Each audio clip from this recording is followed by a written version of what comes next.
what I'm going to do in the spirit of collaborative creativity is simply repeat many of the points that the three people before me have already made. But do them, this is called creative collaboration, it's actually called borrowing. But do it through a particular perspective, and that is to ask about the role of users and consumers in this emerging world of collaborative creativity that Jimmy and others have talked about. Let me just ask you to start with this simple question. Who invented the mountain bike? Because traditional economic theory would say, well, the mountain bike was probably invented by some big bike corporation that had a big R&D lab where they were thinking up new projects, and it came out of there. It didn't come from there. Another answer might be, well, it came from a sort of lone genius working in his garage who, working away on different kinds of bikes, comes up with a bike out of thin air. It didn't come from there. The mountain bike came from users, came from young users, particularly a group in Northern California, who are frustrated with traditional racing bikes, which are those sort of bikes that Eddie Merckx rode, or your big brother, and they're very glamorous, but also frustrated with the bikes that your dad rode, which were sort of had big handlebars like that, and they were too heavy. So they got the frames from these big bikes, put them together with the gears from the racing bikes, got the brakes from motorcycles, and sort of mixed and matched various ingredients. And for the first, I don't know, 3 to 5 years of their life, mountain bikes were known as clunkers. And they were just made in a community of bikers, mainly in Northern California. And then one of these companies that was importing parts for the clunkers decided to set up in business, start selling them to other people. And gradually another company emerged out of that, Marin, and it probably was, I don't know, 10, maybe even 15 years before the big bike companies realized there was a market. 30 years later, mountain bike sales and mountain bike equipment account for 65% of bike sales in America. That's $58 billion. This is a category entirely created by consumers that would not have been created by the mainstream bike market because they couldn't see the need, the opportunity, they didn't have the incentive to innovate. The one thing I think I disagree with about Yokai's presentation is when he said the internet causes this distributed capacity for innovation to come alive. It's when the internet combines with these kinds of passionate pro-am consumers who are knowledgeable, they've got the incentive to innovate, they've got the tools, they want to, that you get this kind of explosion of creative collaboration. And out of that, you get the need for the kind of things that Jimmy was talking about, which is our new kinds of organization, or a better way to put it, how do we organize ourselves without organizations? That's now possible. You don't need an organization to be organized, to achieve large and complex tasks like innovating new software programs. So this is a huge challenge to the way we think creativity comes about.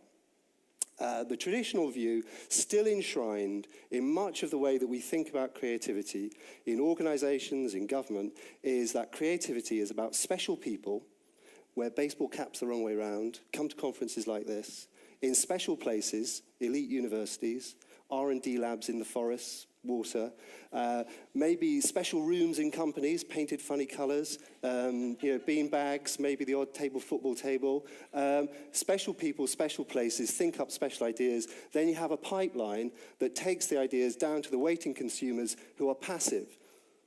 They can say yes or no to the invention. That's the idea of creativity. What's the policy recommendation out of that if you're in government or you're running a large company? More special people, more special places. Build creative clusters in cities. Create more R&D parks, so on and so forth. Expand the pipeline down to the consumers. Well, this view, I think, is increasingly wrong. I think it's always been wrong, because I think always creativity has been highly collaborative, and it's probably been largely interactive. But it's increasingly wrong, and one of the reasons it's wrong is that the ideas are flowing back up the pipeline. The ideas are coming back from the consumers, and they're often ahead of the producers. Why is that?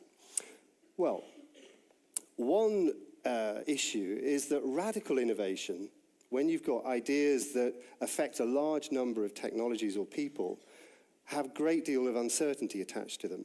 The payoffs to innovation are greatest where the uncertainty is highest. And when you get a radical innovation, it's often very uncertain how it can be applied. The whole history of telephony is a story of dealing with that uncertainty. The very first landline telephones, the inventors thought that they would be used for people to listen in to live performances from West End theatres. When the mobile telephone companies invented SMS, they had no idea what it was for. It was only when that technology got into the hands of teenage users that they invented the use. So the more radical the innovation, the more the uncertainty, the more you need innovation in use to work out what a technology is for.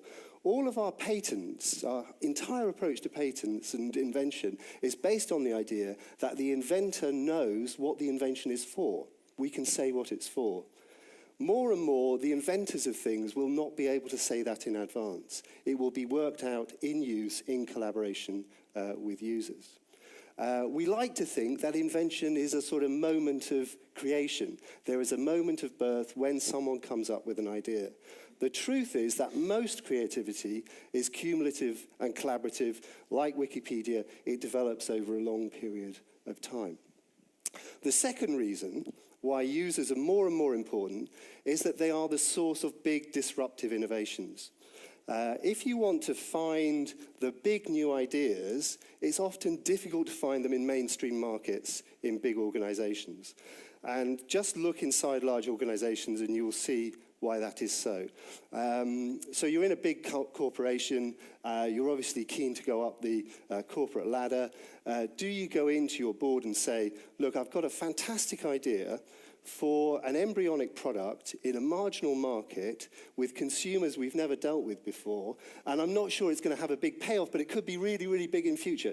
No, what you do is you go and you say, I've got a fantastic idea for an incremental innovation to an existing product. We sell through existing channels to existing users, and I can guarantee you get this much return out of it over the next 3 years.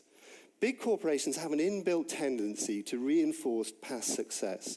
They've got so much sunk in it that it's very difficult for them to spot emerging new markets. Emerging new markets, then, are the breeding grounds for passionate users.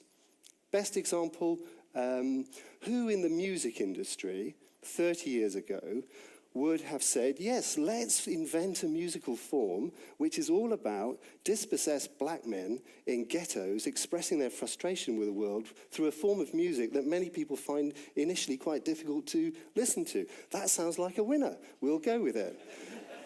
So what happens? Rap music is created by the users. They do it on their own tapes with their own recording equipment. They distribute it themselves. 30 years later, rap music is the dominant musical form of popular culture. Would never have come from the big companies. Had to start, this is the third point, with these pro-ams. This is the phrase that I've used in some stuff which I've done with a think tank in London called Demos, where we've been looking at these people who are amateurs, i.e. they do it for the love of it, but they want to do it to very high standards. And across a whole range of fields, from software, astronomy, natural sciences, vast areas of leisure and culture like kite surfing, so on and so forth. You find people who want to do things because they love it, but they want to do these things to very high standards. They work at their leisure, if you like. They take their leisure very seriously. They acquire skills, they invest time, they use technology that's getting cheaper. It's not just the internet, cameras, design technology, leisure technology, surfboards, so on and so forth. Largely through globalization, a lot of this equipment has got a lot cheaper. More knowledgeable consumers, more educated, more able to connect with one another, more able to do things together. Consumption, in that sense, is an expression of their productive potential. Why we found people were interested in this is that at work they don't feel very expressed. They don't feel as if they're doing something that really matters to them. So they pick up these kinds of activities. This has huge organizational implications for very large areas of life. Take astronomy as an example, which Yochai has already mentioned.